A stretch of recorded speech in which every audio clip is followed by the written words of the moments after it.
Okay, so there's an exhibit here at the Exploratorium. It's over there towards my right, and basically it allows you to test your reaction time. Well, a bunch of cubers found the game on the internet, and we came across a web application that allows us to test your reaction time.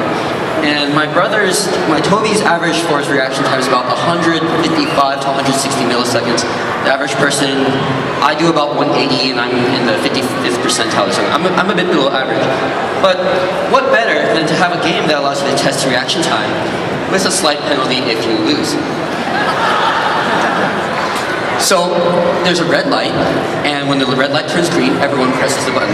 If you press it early, you lose. If you're the last person, you lose.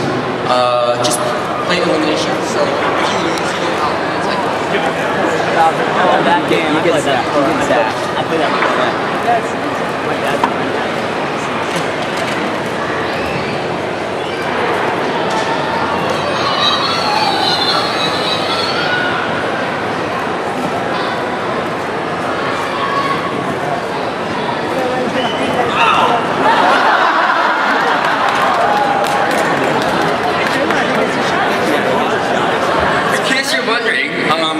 This thing operates on 3 AA batteries, 3 AAA batteries, delivering 4.5 volts of electric shock.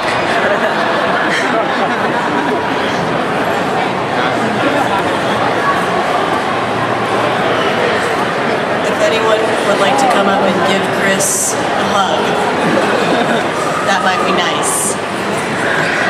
You see over here weeping in the corner, waiting to be comforted.